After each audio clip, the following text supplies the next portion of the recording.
जी हाँ, ਸਾਰੇ ਸਰੋਤਿਆਂ ਨੂੰ ਮੇਰੇ ਵੱਲੋਂ ਪਿਆਰ ਭਰੀ ਸਤਿ ਸ਼੍ਰੀ ਅਕਾਲ। ਹੁਣ ਸਮਾਂ ਹੋ ਗਿਆ ਪ੍ਰੋਗਰਾਮ ਖਬਰ ਤੇ ਨਜ਼ਰ ਬਲਤੇਜ ਪੰਨੂ ਜੀ ਦੇ ਨਾਲ। ਅੱਜ ਦਾ ਪ੍ਰੋਗਰਾਮ ਸ਼ੁਰੂ ਕਰਨ ਤੋਂ ਪਹਿਲਾਂ ਸਪਾਂਸਰਾਂ ਦਾ ਬਹੁਤ-ਬਹੁਤ ਧੰਨਵਾਦ ਕਰਨਾ ਚਾਹੁੰਦੇ ਹਾਂ। ਖਾਲਸਾ ਇੰਸ਼ੋਰੈਂਸ ਸੈਨੋਜ਼ੇ ਤੋਂ, ਗੁਰਦੀਪ ਸਿੰਘ ਬਿਰਦੀ ਕਲੋਵਿਸ ਤੋਂ, ਸਤਨਾਮ ਸਿੰਘ ਸ਼ੇਰਗਿੱਲ ਸੈਲਮਾ ਤੋਂ, ਜਰਨੈਲ ਸਿੰਘ ਜੀ ਲਿੰਨਵੁਡ ਤੋਂ, ਰਣਬੀਰ ਸਿੰਘ ਰਾਣਾ ਬੇਕਰਸਫੀਲਡ ਤੋਂ, ਮਨਜੀਤ ਸਿੰਘ ਦਵਾਨਾ ਤੇ ਅਮਰਜੀਤ ਸਿੰਘ ਖੰਗੂੜਾ ਫਰੈਜ਼ਨੋ ਤੋਂ, ਦਵਿੰਦਰ ਸਿੰਘ ਤੇ ਦੇਵ ਸਿੰਘ ਸਿੰਧੀ ਤਲਵਾਨ ਫਰੈਜ਼ਨੋ ਤੋਂ, ਸੁਰਿੰਦਰ ਸਿੰਘ ਗਿੱਲ ਸਟਾਕਟਨ ਤੋਂ, ਮਨਦੀਪ ਸਿੰਘ ਸੈਣੀ ਸੈਨੋਜ਼ੇ ਤੋਂ ਅਤੇ ਜਸਵਿੰਦਰ ਸਿੰਘ ਵਿਰਕ ਤੇ ਗੁਰਮੀਤ ਕੌਰ ਹੀਸਟਨ ਤੋਂ ਸਪਾਂਸਰਾਂ ਦਾ ਧੰਨਵਾਦ ਕਰਦੇ ਹਾਂ। ਅਤੇ ਹੁਣ ਅਸੀਂ ਸਵਾਗਤ ਕਰਦੇ ਹਾਂ ਬਲਤੇਜ ਪੰਨੂ ਜੀ ਨੂੰ।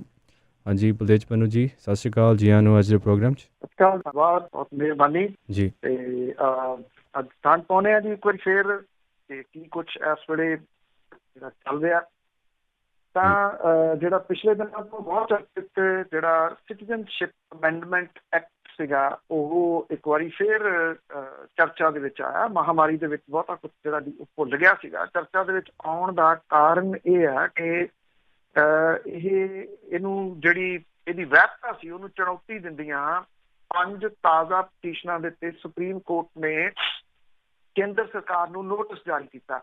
ਔਰ ਇਹ ਪਟੀਸ਼ਨਾਂ ਵੱਖ-ਵੱਖ ਧਾਰਾਂ ਦੇ ਉੱਤੇ CAA ਨੂੰ ਚੁਣੌਤੀ ਦਿੰਦੀਆਂ ਨੇ, ਜਿਹਦੇ ਵਿੱਚ ਇਹ ਆਖਿਆ ਗਿਆ ਕਿ ਮੁਸਲਮਾਨਾਂ ਨੂੰ ਵਿਸ਼ੇਸ਼ ਤੌਰ ਦੇ ਉੱਤੇ ਬਾਹਰ ਕੱਢ ਕੇ ਸੰਵਿਧਾਨ ਅਨੁਸਾਰ ਉਹਨਾਂ ਦੇ ਬਰਾਬਰੀ ਤੇ ਧਰਮ ਨਿਰਪੱਖਤਾ ਦੇ ਆਧਾਰ ਦੇ ਵਿਰੁੱਧ ਹੈ।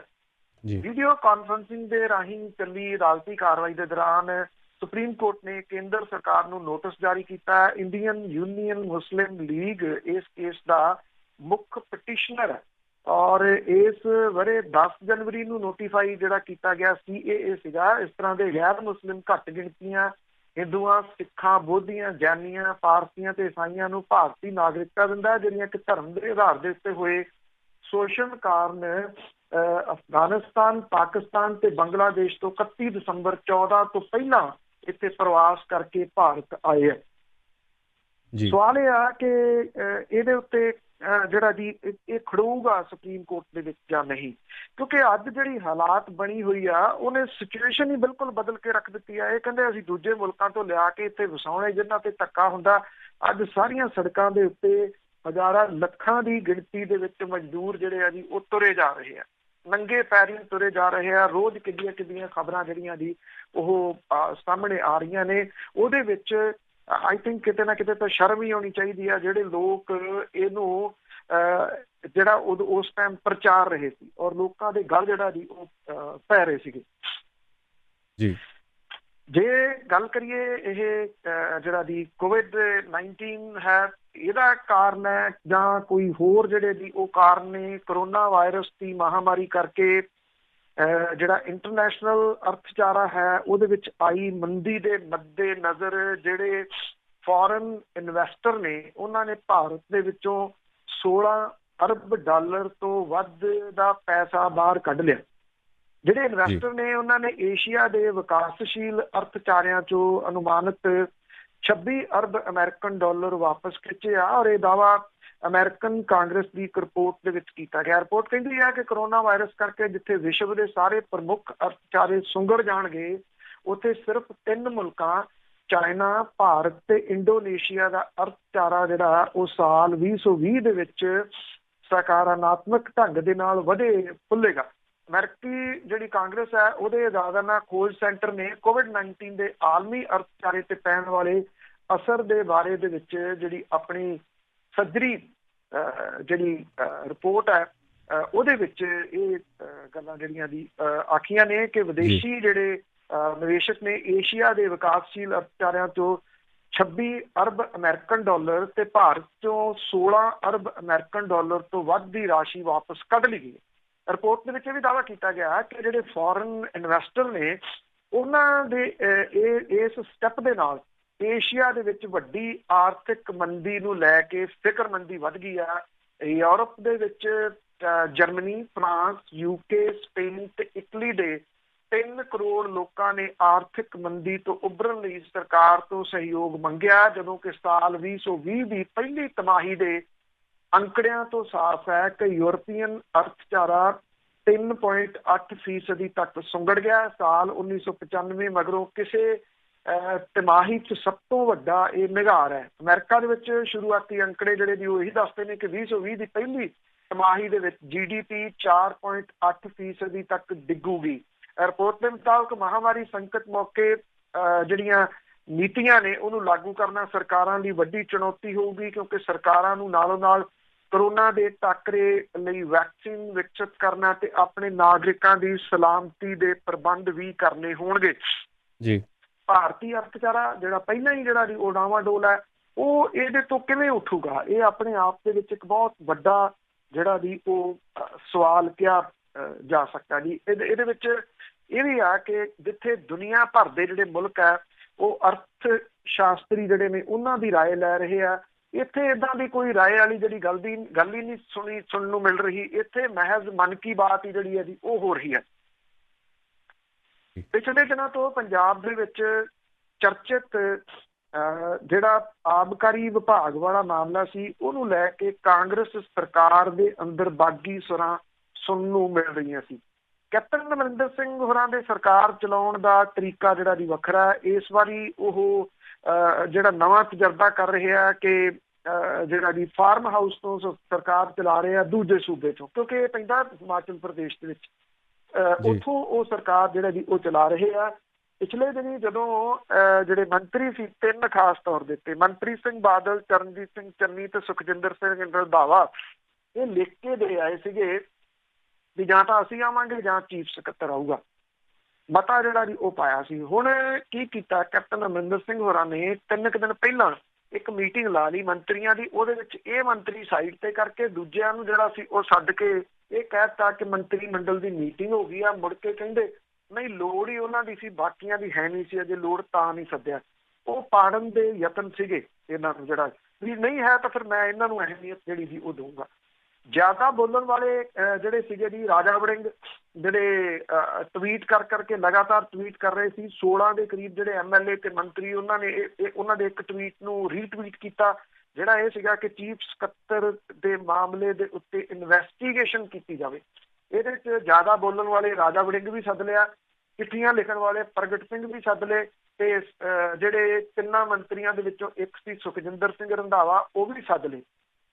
ਰੋਟੀ ਪਾਣੀ ਖਵਾਇਆ, 2-3 ਘੰਟੇ ਗੱਲਾਂ ਬਾਤਾਂ ਕੀਤੀਆਂ, ਔਰ ਗੱਲਾਂ ਬਾਤਾਂ ਦੇ ਵਿੱਚੋਂ ਜਿਹੜਾ ਨਿਕਲ ਕੇ ਸਾਹਮਣੇ ਇਹ ਆ ਰਿਹਾ ਕਿ ਉਹਨਾਂ ਨੇ ਇਹ ਆਪਣੀ ਗੱਲ ਜਿਹੜੀ ਜੀ ਉਹ ਕਹਿਤੀ ਕਿ ਕਿਤੇ ਨਹੀਂ ਜਾਣਾ ਇਸ ਅਫਸਰ ਨੇ, ਉਹ ਉੱਥੇ ਹੀ ਆਪਣੇ ਕੰਮ ਦੇ ਉੱਤੇ ਰਹੂਗਾ। ਅਗਸਤ ਦੇ ਵਿੱਚ ਤਾਂ ਜੀ ਉਹਨੇ ਰਿਟਾਇਰ ਹੋਣਾ, ਔਰ ਇਹ ਕਿਹਾ ਜਾਂਦਾ ਕਿ ਕੈਪਟਨ ਅਮਰਿੰਦਰ ਸਿੰਘ ਹੋਰੀ ਤਾਂ ਅਗਸਤ ਤੋਂ ਅਗਲਾ ਪ੍ਰਬੰਧ ਵੀ ਉਹਦਾ ਕਰੀ ਬੈਠੇ ਨੇ, ਇਸ ਕਰਕੇ ਉਹਨੂੰ ਕਿਤੇ ਨਹੀਂ ਜਿਹੜਾ ਜੀ ਉਹ ਜਾਣ ਦੇਣਗੇ। ਕਾਂਗਰਸ ਦੇ ਪ੍ਰਧਾਨ ਸੁਨੀਲ ਜਾਖੜ ਵੀ ਇਸ ਮੀਟਿੰਗ ਦੇ ਵਿੱਚ ਜਿਹੜਾ ਜੀ ਉਹ ਹਾਜ਼ਰ ਸਨ। ਬਾਹਰ ਆ ਕੇ 3 ਜਾਣੇ ਸੁਖਜਿੰਦਰ ਸਿੰਘ ਰੰਧਾਵਾ, ਰਾਜਾ ਵੜਿੰਗ, ਪ੍ਰਗਟ ਸਿੰਘ, ਰਾਜਾ ਵੜਿੰਗ ਪ੍ਰਗਟ ਸਿੰਘ ਤਾਂ ਨਹੀਂ ਬੋਲੇ, ਸੁਖਜਿੰਦਰ ਸਿੰਘ ਰੰਧਾਵਾ ਬੋਲਦੇ ਰਹੇ। ਸ਼ਾਇਦ ਰਾਜਾ ਵੜਿੰਗ ਹੋਰਾਂ ਕੋਲੇ ਬੋਲਣ ਲਈ ਬਹੁਤਾ ਕੁਝ ਰਹਿ ਨਹੀਂ ਗਿਆ, ਕਿਉਂਕਿ ਗੱਲਾਂ ਤਾਂ ਬਹੁਤ ਕੀਤੀਆਂ ਸੀਗੀਆਂ ਜੀ। ਅੰਦਰ ਅਗਲਿਆਂ ਨੇ ਜਿਹੜਾ ਜੀ ਖਵਾ ਕੇ ਰੋਟੀ ਜਾਂ ਅੰਦਰ ਪਤਾ ਨਹੀਂ ਕੀ ਜਿਹੜਾ ਜੋ ਖਵਾਇਆ, ਬਾਹਰ ਤੋਰ ਦਿੱਤਾ ਵੀ ਜਾਓ, ਔਰ ਉਹਨਾਂ ਨੇ ਆਪਣੀ ਸਿਆਸੀ ਮਨਸ਼ਾ ਜਿਹੜੀ ਦੀ ਉਹ ਜ਼ਾਹਰ ਕਰਤੀ। ਸੁਖਜਿੰਦਰ ਸਿੰਘ ਰੰਧਾਵਾ ਹੋਰੀ ਇੰਨੀ ਇੱਕ ਗੱਲ ਬਾਹਰ ਆ ਕੇ ਕਹਿੰਦੇ ਰਹੇ, ਅਸੀਂ ਆਪਣਾ ਸੁਨੇਹਾ ਦੇ ਆਏ ਜੀ, ਅਸੀਂ ਆਪਣਾ ਸੁਨੇਹਾ ਦੇ ਆਏ ਹਾਂ। ਇਹ ਵੀ ਪੁੱਛਿਆ ਗਿਆ ਕਿ ਉਹ ਕੀ ਬਣਿਆ ਜਿਹੜਾ ਤੁਸੀਂ ਮਤਾ ਪਾਇਆ ਸੀ? ਉਹ ਕਹਿੰਦੇ ਮਤਾ ਤਾਂ ਪਾਇਆ ਹੀ ਨਹੀਂ, ਅਸੀਂ ਤਾਂ ਜਿਹੜੀ ਕਾਰਵਾਈ ਹੁੰਦੀ ਹੈ ਰਜਿਸਟਰ ਦੀ ਉਹਦੇ ਉੱਤੇ ਚੜਾਇਆ ਸੀ। ਤੇ ਰਜਿਸਟਰ ਦੀ ਕਾਰਵਾਈ ਦੇ ਉੱਤੇ ਤੇ ਮਤਾ ਪਾਉਣ ਦੇ ਵਿੱਚ ਫਰਕ ਹੈ। ਇਹ ਕਿਹਾ ਗਿਆ ਸੀਗਾ ਕਿ ਮਤਾ ਚੁੱਕ ਕੇ ਲਾਂਭੇ ਕਰ ਦਿੱਤਾ ਗਿਆ ਮੁੱਖ ਮੰਤਰੀ ਖੇਮੇ ਦੇ ਵੱਲੋਂ, ਕਿ ਕਿਸੇ ਮਤੇ ਦੀ ਜਿਹੜੀ ਆ ਉਹ ਜ਼ਰੂਰਤ ਨਹੀਂ ਹੈ ਜੀ। ਉਹਨਾਂ ਕਰਕੇ ਇੱਥੋਂ ਤੱਕ ਦਿੱਤਾ ਮੁੱਖ ਮੰਤਰੀ ਨੇ ਕਿ ਮੁੱਖ ਸਕੱਤਰ ਤਾਂ ਪਹਿਲਾਂ ਹੀ ਮਾਫੀ ਮੰਗ ਚੁੱਕੇ ਆ। ਜਦੋਂ ਸੁਖਜਿੰਦਰ ਸਿੰਘ ਰੰਧਾਵਾ ਹੋਰਾਂ ਨੇ ਵਿੱਚੋਂ ਗੱਲ ਕੱਟੀ ਤਾਂ ਚੀਫ ਪ੍ਰਮੁੱਖ ਸਕੱਤਰ ਸੁਰੇਸ਼ ਕੁਮਾਰ ਜਿਹੜੇ ਸੀਗੇ ਉਹਦੇ ਨਾਲ ਮੁੱਖ ਮੰਤਰੀ ਹੋਰਾਂ ਨੇ ਫੋਨ ਦੇ ਉੱਤੇ ਗੱਲ ਕੀਤੀ, ਜਿੱਥੋਂ ਇਹ ਪਤਾ ਲੱਗਾ ਕਿ ਮੁੱਖ ਸਕੱਤਰ ਨੇ ਮੀਟਿੰਗ ਮਗਰੋਂ ਗੱਡੀ 'ਚ ਬੈਠੇ ਮਨਪ੍ਰੀਤ ਬਾਦਲ ਦੇ ਕੋਲੇ ਜਾ ਕੇ ਮਾਫੀ ਮੰਗੀ ਸੀ। ਤਾਂ ਰੰਧਾਵਾ ਨੇ ਮੁੱਖ ਸਕੱਤਰ ਨੂੰ ਲਾਂਭੇ ਕਰਨ ਦੀ ਗੱਲ ਜਿਹੜੀ ਜੀ ਉਹ ਰੱਖੀ। ਰਾਜਾ ਵੜਿੰਗ ਨੇ ਮੁੱਖ ਸਕੱਤਰ ਦਾ ਮੁੱਦਾ ਚੁੱਕਿਆ, ਔਰ ਜਿਹੜਾ ਸੀ ਵਿਧਾਇਕ ਪ੍ਰਗਟ ਸਿੰਘ ਨੇ 2 ਵਾਰੀ ਬਰਗਾੜੀ ਕਾਂਡ ਦੇ ਮੁੱਦੇ ਦੇ ਉੱਤੇ ਗੱਲ ਤੋਰਨੀ ਚਾਹੀ, ਪਰ ਉਹ ਗੱਲ ਜਿਹੜੀ ਜੀ ਉਹ ਸੁਣੀ ਹੀ ਨਹੀਂ ਗਈ ਜੀ। ਉਹਨਾਂ ਨੇ ਮੁੱਖ ਮੰਤਰੀ ਨੂੰ ਇਹ ਕਿਹਾ ਕਿ ਅਫਸਰਸ਼ਾਹੀ ਸਾਰਾ ਕੁਝ ਗੋਲ ਕਰ ਰਹੀ ਹੈ। ਕਾਂਗਰਸ ਦੇ ਪ੍ਰਧਾਨ ਸੁਨੀਲ ਜਾਖੜ ਨੇ ਜਦੋਂ ਮੁੱਖ ਸਕੱਤਰ ਦੇ ਹੈਂਕੜੇ ਵਤੀਰੇ ਦੀ ਗੱਲ ਕੀਤੀ ਤਾਂ ਅੱਗੋਂ ਮੁੱਖ ਮੰਤਰੀ ਨੇ ਕਿਹਾ ਕਿ ਮੁੱਖ ਸਕੱਤਰ ਪਹਿਲਾਂ ਤਾਂ ਠੀਕ ਠਾਕ ਸੀ। ਜਾਖੜ ਨੇ ਇਹ ਗੱਲ ਕਹੀ ਕਿ ਅਫਸਰਸ਼ਾਹੀ ਨੂੰ ਸਰਕਾਰ ਚਲਾਉਣ ਦੀ ਇਜਾਜ਼ਤ ਨਾ ਦਿੱਤੀ ਜਾਵੇ। ਵਿਧਾਇਕ ਰਾਜਾ ਵੜਿੰਗ ਨੇ ਕਿਹਾ ਕਿ ਉਹਨਾਂ ਦੇ ਮੁੱਖ ਮੰਤਰੀ ਨਾਲ ਕੋਈ ਮਤਭੇਦ ਹੀ ਨਹੀਂ, ਜਦੋਂ ਮੁੱਖ ਮੰਤਰੀ ਬਣਾਉਣਗੇ ਤਾਂ ਉਹ ਵਾਰ-ਵਾਰ ਆਉਣਗੇ। ਇਹ ਵੀ ਕਿਹਾ ਕਿ ਆਬਕਾਰੀ ਘਾਟੇ ਲਈ ਮੁੱਖ ਸਕੱਤਰ ਦੀ ਜ਼ਿੰਮੇਵਾਰੀ ਜਿਹੜੀ ਹੈ ਜੀ ਉਹ ਬਣਦੀ ਆ। ਉਹਨਾਂ ਨੇ ਕਿਹਾ ਕਿ ਲੰਚ ਤੋਂ ਰਹਿ ਗਏ ਵਿਧਾਇਕਾਂ ਨੇ ਰੰਧਾਵਾ ਨੂੰ ਮੀਟਿੰਗ ਲਈ ਅਧਿਕਾਰਤ ਕੀਤਾ ਸੀ। ਇਹ ਵੀ ਕਿਹਾ ਜਾ ਰਿਹਾ ਹੈ ਕਿ ਚਰਨਜੀਤ ਚੰਨੀ ਨੂੰ ਸੁਖਜਿੰਦਰ ਸਿੰਘ ਰੰਧਾਵਾ ਹੋਰਾਂ ਨੇ ਫੋਨ ਕੀਤਾ ਸੀਗਾ, ਉਹਨਾਂ ਨੇ ਕੋਈ ਲੜ ਪੱਲਾ ਨਹੀਂ ਫੜਾਇਆ। ਇਹਨਾਂ ਨਾਲੋਂ ਜ਼ਿਆਦਾ ਤਾਂ ਚਰਨਜੀਤ ਚੰਨੀ ਹੁਣੀ ਸਟੈਂਡ ਵਾਲੇ ਜਿਹੜਾ ਜੀ ਉਹ ਰਹਿ ਗਏ ਕਿ ਆਪਣੀ ਗੱਲ ਦੇ ਉੱਤੇ ਅੜੇ ਰਹੇ। ਇਹ ਖਾ ਪੀ ਕੇ ਢਕਾਰ ਕੇ ਜਿਹੜਾ ਜੀ ਹੋ ਗਏ। ਹੁਣ ਜਦੋਂ ਕਿ ਲੋਕਡਾਊਨ ਖੁੱਲ ਗਿਆ ਤੇ ਲੋਕਡਾਊਨ ਖੁੱਲਣ ਤੋਂ ਬਾਅਦ ਲੋਕ ਜਿਹੜੇ ਆ ਜੀ ਉਹ ਵੱਡੀ ਗਿਣਤੀ ਦੇ ਵਿੱਚ ਬਾਜ਼ਾਰਾਂ 'ਚ ਨਿਕਲੇ ਆ। ਮੋਟਰਸਾਈਕਲ, ਕਾਰਾਂ, ਜਿੱਧਰ ਮਰਜ਼ੀ ਤੁਸੀਂ ਦੇਖ ਲਓ ਜਿਹੜਾ ਜੀ ਉਹ 2 ਮਹੀਨੇ ਅੰਦਰ ਰਹਿ ਕੇ ਜਿਵੇਂ ਕੁੱਕੜਾਂ ਦਾ ਖੁੱਡਾ ਖੋਲੀ ਦਾ, ਉਸ ਹਿਸਾਬ ਦੇ ਨਾਲ ਜਿਹੜਾ ਜੀ ਉਹ ਲੋਕ ਜਿਹਨੂੰ ਨਹੀਂ ਵੀ ਕੰਮ ਉਹ ਵੀ ਸੜਕਾਂ ਦੇ ਉੱਤੇ ਨਿਕਲ ਆਏ ਆ। ਡਰਾਉਣੀਆਂ ਜਿਹੜੀਆਂ ਦੀ ਰਿਪੋਰਟਾਂ ਉਹ ਵੀ ਸਾਹਮਣੇ ਆ ਰਹੀਆਂ ਨੇ। ਕੇਂਦਰੀ ਸਿਹਤ ਮੰਤਰਾਲੇ ਦੀਆਂ ਰਿਪੋਰਟਾਂ ਦੇ ਮੁਤਾਬਕ 24 ਘੰਟਿਆਂ ਦੇ ਵਿੱਚ ਦੇਸ਼ ਦੇ ਵਿੱਚ 5611 ਨਵੇਂ ਕਰੋਨਾ ਵਾਇਰਸ ਦੇ ਕੇਸ ਜਿਹੜੇ ਜੀ ਉਹ ਆਏ ਆ। 1,12,028 ਨੂੰ ਗਿਣਤੀ ਜਿਹੜੀ ਹੈ ਜੀ ਉਹ ਪਹੁੰਚ ਗਈ ਹੋਈ ਹੈ। ਔਰ ਇਹ 5547 ਮਾਫ ਕਰਨਾ 24 ਘੰਟਿਆਂ ਦੇ ਵਿੱਚ ਜਿਹੜੇ ਨਵੇਂ ਕੇਸ ਆਏ ਆ। ਔਰ 140 ਹੋਰ ਡੈਥ ਜਿਹੜੀਆਂ ਜੀ ਉਹ ਹੋ ਗਈਆਂ ਨੇ ਤੇ ਮੌਤਾਂ ਦਾ ਅੰਕੜਾ ਜਿਹੜਾ ਜੀ ਉਹ 3300 ਨੂੰ ਕ੍ਰਾਸ ਕਰ ਗਿਆ ਹੋਇਆ। ਜਿਹੜਾ ਮੰਤਰਾਲਾ ਉਹ ਇਹ ਕਹਿੰਦਾ ਹੈ ਕਿ 39.62% ਮਰੀਜ਼ ਜਿਹੜੇ ਵਾਇਰਸ ਦੀ ਇਲਾਜ ਤੋਂ ਉਭਰਨ ਦੇ ਵਿੱਚ ਸਫਲ ਜਿਹੜਾ ਜੀ ਉਹ ਰਹੇ ਆ। ਇੱਕ ਵਾਰੀ ਫੇਰ ਮਹਾਰਾਸ਼ਟਰ ਜਿਹੜਾ ਜੀ ਉਹ ਤੱਤੇ ਪਾਣੀ 'ਚ ਹੈ। ਮਹਾਰਾਸ਼ਟਰ ਦੇ ਵਿੱਚ ਜਿਹੜੇ ਇਹ ਕੇਸ ਨੇ ਇਹਨਾਂ ਦੀ ਗਿਣਤੀ 40,000 ਦੇ ਅੰਕੜੇ ਦੇ ਨੇੜੇ ਪਹੁੰਚ ਗਈ ਆ। 2161 ਨਵੇਂ ਕੇਸ ਜਿਹੜੇ ਜੀ ਉਹ ਇਕੱਲੇ ਮਹਾਰਾਸ਼ਟਰ ਦੇ ਵਿੱਚ ਹੀ 24 ਘੰਟਿਆਂ 'ਚ ਆਏ ਆ। ਤਾਮਿਲਨਾਡੂ 'ਚ 743, ਗੁਜਰਾਤ ਦੇ ਵਿੱਚ 398 ਨਵੇਂ ਔਰ ਦਿੱਲੀ ਦੇ ਵਿੱਚ 534 ਨਵੇਂ ਕੇਸ ਜਿਹੜੇ ਜੀ ਉਹ ਆਏ ਆ। ਤਾਮਿਲਨਾਡੂ ਦੂਜੇ ਨੰਬਰ ਦੇ ਉੱਤੇ ਆ 13,191 ਦੇ ਨਾਲ। ਗੁਜਰਾਤ ਤੀਜੇ ਨੰਬਰ ਤੇ ਆ 12,539 ਦੇ ਨਾਲ। ਪੰਜਾਬ ਦੇ ਵਿੱਚ 3 ਨਵੇਂ ਕੇਸ ਆਏ, 1 ਡੈਥ ਜਿਹੜੀ ਆ ਜੀ ਉਹ ਹੋਈ ਹੈ। ਜਿਹੜੇ ਮਾਹਰ ਨੇ ਉਹ ਵਾਰਨ ਕਰ ਰਹੇ ਆ। ਉਹ ਵਾਰਨ ਇਸ ਗੱਲੋਂ ਕਰ ਰਹੇ ਆ ਕਿ ਜਦੋਂ ਹੁਣ ਲੋਕ ਵੱਡੀ ਗਿਣਤੀ 'ਚ ਬਾਹਰ ਨਿਕਲੇ ਆ, ਲੋਕ ਸੋਸ਼ਲ ਡਿਸਟੈਂਸਿੰਗ ਦਾ ਕੋਈ ਜਿਹੜਾ ਜੀ ਕੇਅਰ ਨਹੀਂ ਕਰ ਰਹੇ। ਉਹ ਮੂੰਹ ਤੇ ਮਾਸਕ ਵਗੈਰਾ ਨਹੀਂ ਪਾ ਰਹੇ ਔਰ ਜਿਹਦੇ ਕਰਕੇ ਇਹ ਫੁਹਾਰਾ ਜਿਹੜਾ ਜੀ ਉਹ ਇੱਕ ਵਾਰੀ ਫੇਰ ਵੱਡੇ ਪੱਧਰ ਦੇ ਉੱਤੇ ਫੈਲ ਸਕਦਾ। ਮਾਹਰ ਜੋ ਮਰਜ਼ੀ ਕਹੀ ਜਾਣ, ਲੋਕ ਜਿਹੜੇ ਆ ਜੀ ਉਹ ਸੁਣਨ ਦੇ ਵਾਸਤੇ ਤਿਆਰ ਨਹੀਂ ਗੇ ਜੀ। ਉਹ ਨਹੀਂ ਕੋਈ ਗੱਲ ਜਿਹੜੀ ਜੀ ਉਹ ਸੁਣਨੀ ਚਾਹੁੰਦੇ ਜੀ। ਜਦੋਂ ਹੁਣ ਜਿਹੜਾ ਜੀ ਇਹ ਮਹਾਮਾਰੀ ਡੇ ਬਾਈ ਡੇ ਇਹਦੇ ਕੇਸਾਂ ਦੀ ਗਿਣਤੀ ਜਿਹੜੀ ਆ ਜੀ ਉਹ ਵੱਧ ਰਹੀ ਆ। ਜਿਹੜੀ ਗੱਲ ਕਈ ਹਫ਼ਤੇ ਪਹਿਲਾਂ ਤੋਂ ਸਰਕਾਰ ਨੂੰ ਸਲਾਹਾਂ ਦਿੱਤੀਆਂ ਜਾ ਰਹੀਆਂ ਨੇ, ਸਰਕਾਰ ਸੁਣਦੀ ਨਹੀਂ। ਹੁਣ ਉਸ ਉਧਰ ਨੂੰ ਜਿਹੜਾ ਜੀ ਤੁਰਿਆ। ਪੰਜਾਬ ਸਰਕਾਰ ਨੇ COVID-19 ਦੇ ਖਿਲਾਫ ਲੜਾਈ ਦਾ ਘੇਰਾ ਮੋਕਲਾ ਕਰਦਿਆਂ ਹੋਇਆਂ ਰਾਜ ਵਿਚਲੇ ਪ੍ਰਾਈਵੇਟ ਹਸਪਤਾਲਾਂ ਨੂੰ ਇਹਦੇ ਵਿੱਚ ਸ਼ਾਮਲ ਕਰ ਲਿਆ। ਪੰਜਾਬ ਸਰਕਾਰ ਨੇ ਇਹਦੇ ਲਈ ਆਰਡੀਨੈਂਸ ਦਾ ਰਾਹ ਅਖਤਿਆਰ ਕੀਤਾ। ਸਰਕਾਰ ਦੇ ਵੱਲੋਂ ਪੰਜਾਬ ਕਲੀਨਿਕਲ ਐਸਟੈਬਲਿਸ਼ਮੈਂਟ ਰਜਿਸਟ੍ਰੇਸ਼ਨ ਤੇ ਰੈਗੂਲੇਸ਼ਨ ਆਰਡੀਨੈਂਸ 2020 ਦੀ ਉਪ ਧਾਰਾ ਤਹਿਤ ਜਾਰੀ ਨੋਟੀਫਿਕੇਸ਼ਨ 'ਚ 50 ਬਿਸਤਰੇ ਜਾਂ ਇਦੋਂ ਵੱਧ ਦੀ ਸਮਰੱਥਾ ਵਾਲੇ ਹਸਪਤਾਲਾਂ ਨੂੰ ਆਰਡੀਨੈਂਸ ਵਿਚਲੀਆਂ ਵਿਵਸਥਾਵਾਂ ਦੇ ਘੇਰੇ 'ਚ ਲਿਆਂਦਾ। ਮੁੱਖ ਮੰਤਰੀ ਦਫ਼ਤਰ ਦੇ ਤਰਜਮਾਨ ਨੇ ਕਿਹਾ ਕਿ ਫੈਸਲਾ 10 ਅਪ੍ਰੈਲ ਨੂੰ ਹੋਈ ਪੰਜਾਬ ਕੈਬਨਿਟ ਦੀ ਮੀਟਿੰਗ ਦੇ ਵਿੱਚ ਲਏ ਗਏ ਫੈਸਲਿਆਂ ਦੀ ਤਰਜ਼ ਦੇ ਉੱਤੇ ਜਿਹੜਾ ਜੀ ਇਹ ਲਿਆ ਗਿਆ। ਇਹ ਵੀ ਦੱਸਿਆ ਗਿਆ ਕਿ ਆਰਡੀਨੈਂਸ ਪ੍ਰਾਈਵੇਟ ਹਸਪਤਾਲਾਂ ਨੂੰ ਰਜਿਸਟ੍ਰੇਸ਼ਨ ਤੇ ਰੈਗੂਲੇਸ਼ਨ ਲਈ ਪੇਸ਼ੇਵਰ ਢੰਗ ਦੇ ਨਾਲ ਢੁਕਵੀਂ ਵਿਧੀ ਮੁਹੱਈਆ ਕਰਾਊਗਾ ਤਾਂ ਕਿ ਸਹੂਲਤਾਂ ਤੇ ਸੇਵਾਵਾਂ ਦੇ ਘੱਟੋ ਘੱਟ ਮਾਪਦੰਡਾਂ ਦੀ ਪਾਲਣਾ ਦੇ ਨਾਲ ਨਾਲ ਆਮ ਵਿਅਕਤੀ ਨੂੰ ਸਹੀ ਤਰੀਕੇ ਨਾਲ ਸਿਹਤ ਸੇਵਾਵਾਂ ਦੇਣ ਲਈ ਇਹਨਾਂ ਹਸਪਤਾਲਾਂ ਦੇ ਕੰਮਕਾਜ ਦੀ ਪਾਰਦਰਸ਼ਤਾ ਨੂੰ ਯਕੀਨੀ ਬਣਾਇਆ ਜਾ ਸਕੇ। ਇਹਦੇ ਨਾਲ ਹੀ 100 ਬਿਸਤਰਿਆਂ ਦੇ ਤੋਂ ਵੱਧ ਸਮਰੱਥਾ ਵਾਲੇ ਇਲਾਜ ਸੰਸਥਾਨਾਂ ਦੀ ਰਜਿਸਟ੍ਰੇਸ਼ਨ ਲਈ ਰਾਜ ਪੱਧਰੀ ਰਜਿਸਟ੍ਰੇਸ਼ਨ ਅਥਾਰਟੀ ਵੀ ਗਠਿਤ ਜਿਹੜੀ ਜੀ ਉਹ ਕੀਤੀ ਗਈ ਹੈ। ਇਹ ਦੇਰ ਨਾਲ ਨਹੀਂ, ਬਹੁਤ ਦੇਰ ਦੇ ਨਾਲ ਚੁੱਕਿਆ ਗਿਆ ਜਿਹੜਾ ਜੀ ਉਹ ਸਟੈਪ ਹੈ। ਅਜੇ ਵੀ ਕਿਤੇ ਕਹਾਣੀ ਆਰਡੀਨੈਂਸ ਤੱਕ ਸੀਮਤ ਨਾ ਜਿਹੜੀ ਜੀ ਉਹ ਰਹਿ ਜਾਵੇ, ਕਿਉਂਕਿ ਇਹ ਲੋਕਾਂ ਦੇ ਟੈਕਸਪੇਅਰ ਦੇ ਜਿਹੜੇ ਪੈਸੇ ਨੇ ਉਹਨਾਂ ਦੀ ਸਹੂਲਤ ਇਹ ਪ੍ਰਾਈਵੇਟ ਹਸਪੀਟਲ ਚੁੱਕਦੇ ਆ। ਕੌਡੀਆਂ ਦੇ ਭਾਅ ਦੇ ਉੱਤੇ ਇਹਨਾਂ ਨੂੰ ਜਿਹੜੀਆਂ ਜ਼ਮੀਨਾਂ ਨੇ ਉਹ ਦਿੱਤੀਆਂ ਗਈਆਂ ਨੇ ਔਰ ਜਦੋਂ ਇਹ ਜਿਹੜੀਆਂ ਜ਼ਮੀਨਾਂ ਨੇ ਇਹਨਾਂ ਨੂੰ ਕੌਡੀਆਂ ਦੇ ਭਾਅ ਦਿੱਤੀਆਂ ਗਈਆਂ ਨੇ ਤੇ ਉਹਦੇ ਵਾਸਤੇ ਕੁਛ ਜਿਹੜੀ ਡਿਊਟੀ ਹੈ ਉਹ ਇਹਨਾਂ ਦੀ ਵੀ ਬਣਦੀ ਹੈ ਕਿ ਇਹ ਜਿਹੜਾ ਜੀ ਇਸ ਮੁਸੀਬਤ ਦੇ ਮੌਕੇ ਦੇ ਉੱਤੇ ਜਿਹੜਾ ਜੀ ਲੋਕਾਂ ਦੀ ਮਦਦ ਦੇ ਵਾਸਤੇ ਮੂਹਰੇ ਆਉਣ। ਆਪ ਤਾਂ ਕਦੀ ਇਹਨਾਂ ਨੇ ਮੂਹਰੇ ਆਉਣਾ ਨਹੀਂ ਹੁੰਦਾ ਜੀ। ਹੁਣ ਵੇਖਣਾ ਇਹ ਹੋਊਗਾ ਕਿ ਆਰਡੀਨੈਂਸ ਤੋਂ ਬਾਅਦ ਇਹ ਜਿਹੜਾ ਜੀ ਉਹ ਸਾਹਮਣੇ ਆਉਂਦੇ ਨੇ ਜਾਂ ਨਹੀਂ। ਬੇਅਦਬੀ ਮਾਮਲਿਆਂ ਦੇ ਵਿੱਚ ਇਨਸਾਫ ਨਾ ਮਿਲਣ ਕਰਕੇ ਜਿਹੜੇ ਗੋਇੰਦਵਾਲ ਸਾਹਿਬ ਤੋਂ ਕਾਂਗਰਸੀ ਆਗੂ ਨੇ ਭੁਪਿੰਦਰ ਸਿੰਘ, ਉਹਨੇ ਗੋਇੰਦਵਾਲ ਸਾਹਿਬ ਦੇ ਵਿੱਚ ਵਿਧਾਇਕ ਰਮਨਜੀਤ ਸਿੰਘ ਸਿੱਕੀ ਦੀ ਕਾਰਜਸ਼ੈਲੀ ਦੇ ਉੱਤੇ ਸਵਾਲ ਖੜੇ ਕਰਦੇ ਫਲੈਕਸ ਬੋਰਡ ਜਿਹੜੇ ਜੀ ਉਹ ਲਾ ਦਿੱਤੇ ਆ। ਔਰ ਇਹਦੇ ਤੋਂ ਪਹਿਲਾਂ ਵੀ ਕਸਬੇ ਦੇ ਵਿੱਚ ਸਰਕਾਰ ਦੀ ਕਾਰਗੁਜ਼ਾਰੀ ਦੇ ਉੱਤੇ ਸਵਾਲ ਖੜੇ ਕਰਦੇ ਨਵਜੋਤ ਸਿੰਘ ਸਿੱਧੂ ਦੀ ਤਸਵੀਰ ਵਾਲਾ ਬੋਰਡ ਜਿਹੜਾ ਜੀ ਉਹ ਲਾਇਆ ਗਿਆ ਸੀ, ਜਿਹਦੇ ਨੇੜੇ ਹੀ ਹੁਣ ਬੇਅਦਬੀ ਮਾਮਲਿਆਂ ਦੇ ਵਿੱਚ ਵਿਧਾਇਕ ਰਮਨਜੀਤ ਸਿੰਘ ਸਿੱਕੀ ਨੂੰ ਘੇਰਦਿਆਂ ਦੂਜਾ ਬੋਰਡ ਜਿਹੜਾ ਜੀ ਉਹ ਲਾ ਦਿੱਤਾ ਗਿਆ।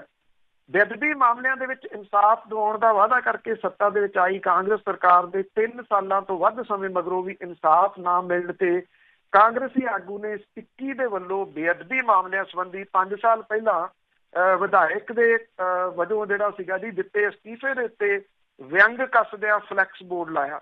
ਔਰ ਇਸ ਫਲੈਕਸ ਬੋਰਡ ਦੇ ਉੱਤੇ ਵਿਧਾਇਕ ਸਿੱਕੀ ਨੂੰ ਸੰਬੋਧਨ ਕਰਦਿਆਂ ਲਿਖਿਆ ਗਿਆ ਕਿ ਬੇਅਦਬੀ ਦਾ ਮੁੱਦਾ ਜਿਉਂ ਦਾ ਤਿਉਂ ਆ। 5 ਸਾਲ ਪਹਿਲਾਂ ਬੇਅਦਬੀ ਦੇ ਨਾਂ ਦੇ ਉੱਤੇ ਅਸਤੀਫਾ ਦੇਣ ਵਾਲੇ ਵਿਧਾਇਕ ਰਮਨਜੀਤ ਸਿੰਘ ਸਿੱਕੀ ਬੇਅਦਬੀ ਦੇ ਮਾਮਲਿਆਂ ਦੇ ਵਿੱਚ ਇਨਸਾਫ ਨਾ ਮਿਲਣ ਤੇ ਹੁਣ ਅਸਤੀਫਾ ਦੇਣ ਜਾਂ ਆਪਣੀ ਸਰਕਾਰ ਦੇ ਖਿਲਾਫ ਇਨਸਾਫ ਲੈਣ ਲਈ ਮਰਨ ਵਰਤ ਜਿਹੜਾ ਜੀ ਉਹ ਰੱਖਣ। ਫਲੈਕਸ ਬੋਰਡ ਦੇ ਵਿੱਚ ਜਿਹੜਾ ਲਿਖਿਆ ਗਿਆ ਕਿ ਬੇਅਦਬੀ ਦੇ ਮਾਮਲਿਆਂ ਦੇ ਜਲਦੀ ਹੱਲ ਤੇ ਇਨਸਾਫ ਦੀ ਉਡੀਕ ਦੇ ਵਿੱਚ ਕਾਂਗਰਸੀ ਵਰਕਰ ਤੇ ਪੰਜਾਬ ਦੀ ਜਨਤਾ। ਪਹਿਲਾਂ ਵੀ ਇਸ ਤਰ੍ਹਾਂ ਦਾ ਫਲੈਕਸ ਬੋਰਡ ਜਿਹੜਾ ਜੀ ਉਹ ਕਸਬੇ ਦੇ ਵਿੱਚ ਚਰਚਾ ਦਾ ਵਿਸ਼ਾ ਬਣਿਆ ਸੀ, ਜਿਹਦੇ ਉੱਤੇ ਕੈਪਟਨ ਅਮਰਿੰਦਰ ਸਿੰਘ ਦੀ ਸਰਕਾਰ ਨੂੰ ਘੇਰਦਿਆਂ ਕਈ ਸਵਾਲ ਖੜੇ ਕੀਤੇ ਗਏ ਸੀਗੇ।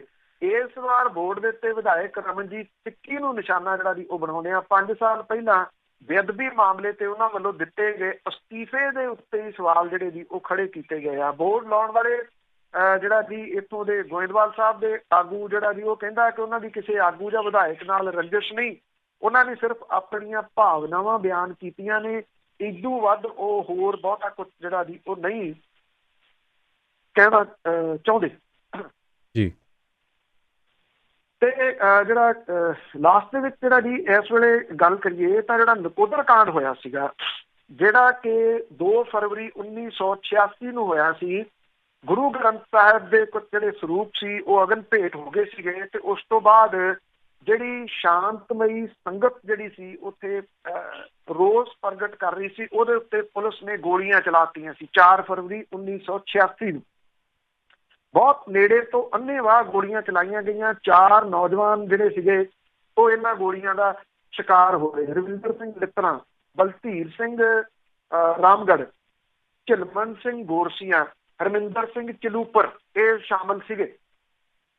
ਹੁਣ ਜਿਹੜੇ ਇਹਨਾਂ ਦੇ ਵਿੱਚੋਂ ਇੱਕ ਤਾਂ ਰਵਿੰਦਰ ਸਿੰਘ ਲਿੱਤੜਾ, ਉਹਨਾਂ ਦੇ ਪਿਤਾ ਬਲਦੇਵ ਸਿੰਘ ਲਿੱਤੜਾ ਹੋਰਾਂ ਨੇ ਅਕਾਲ ਤਖਤ ਦੇ ਜਥੇਦਾਰ ਨੂੰ ਚਿੱਠੀ ਲਿਖ ਕੇ ਇਸ ਮਾਮਲੇ ਦੇ ਵਿੱਚ ਇੰਟਰਵੀਨ ਕਰਨ ਦੇ ਵਾਸਤੇ ਜਿਹੜਾ ਜੀ ਉਹ ਆਖਿਆ।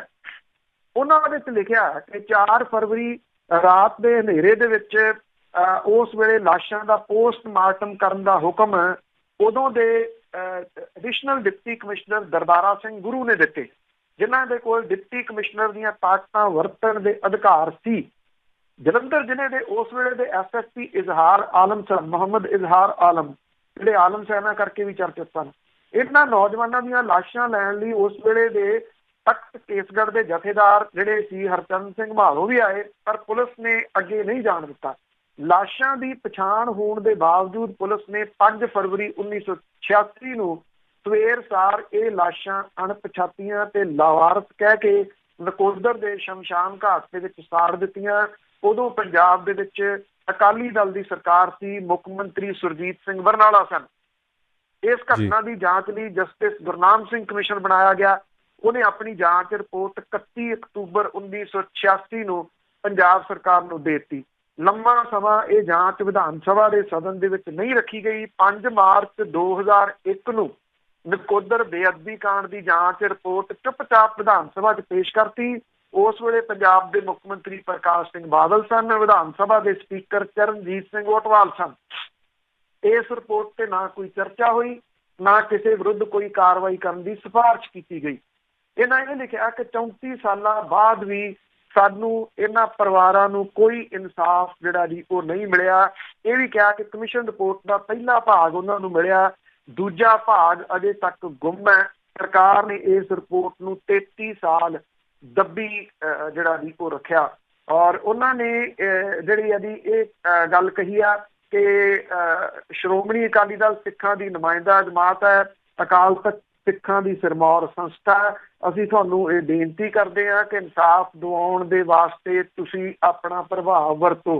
ਹੁਣ ਇਹਦੇ ਵਿੱਚ ਸਭ ਤੋਂ ਵੱਡਾ ਪੱਖ ਇਹ ਆ ਕਿ ਜਿਨ੍ਹਾਂ ਦੋ ਦੇ ਵੱਲ ਇਸ਼ਾਰਾ ਕੀਤਾ ਗਿਆ, ਇੱਕ ਤਾਂ ਦਰਬਾਰਾ ਸਿੰਘ ਗੁਰੂ, ਦੂਜੇ ਮੁਹੰਮਦ ਇਜ਼ਹਾਰ ਆਲਮ, ਇਹ ਦੋਨੋਂ ਅਕਾਲੀ ਦਲ ਬਾਦਲ ਦੇ ਵੱਡੇ ਨੇਤਾ ਨੇ ਇਸ ਵੇਲੇ। ਦਰਬਾਰਾ ਸਿੰਘ ਗੁਰੂ ਹੁਰੀ ਵੀ, ਮੁਹੰਮਦ ਇਜ਼ਹਾਰ ਆਲਮ ਵੀ।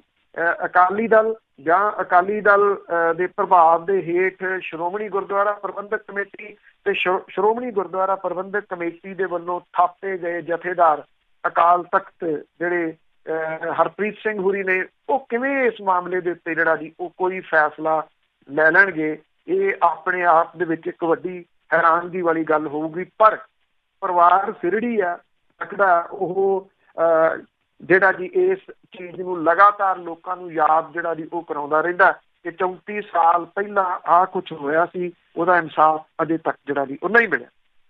ਬਹੁਤ ਬਹੁਤ ਮਿਹਰਬਾਨੀ ਜੀ, ਬਹੁਤ ਬਹੁਤ ਧੰਨਵਾਦ ਬਲਤੇਜ ਪੰਨੂ ਜੀ। Thank you. ਸਤਿ ਸ਼੍ਰੀ ਅਕਾਲ। ਸਤਿ ਸ਼੍ਰੀ ਅਕਾਲ ਜੀ।